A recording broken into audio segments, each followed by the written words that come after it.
করি ওই দোকানে, আর পানি নেই। ওই যে সামনে দেখতেছেন একটা পিলারের মতো, এটার এই দেশে বলে খাদজান, মানে এটা হচ্ছে ট্যাঙ্কি আর কি, সিমেন্টের তৈরি কংক্রিটের ট্যাঙ্কি।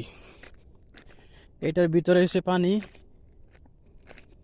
তো এইখান থেকে পাইপ পাইপ দিয়া পানি নিয়ে কাজ করি ওই জায়গায়। আপনারা হয়তো জানেন না, সৌদি আরবে কিন্তু বাসা বাড়ি বলেন, গাছপালা, ক্ষেত খামার, মানে যা কিছু করে সব কিছু কিন্তু কিনা পানি।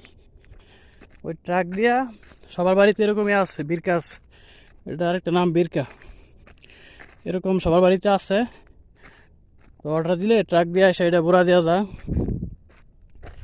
পরে এটাতে পানি দেওয়া তারা যা কিছু করার মন সে সব কিছু করে। কারণ এই দেশে তো আমাদের মতো মোটর গাড়লে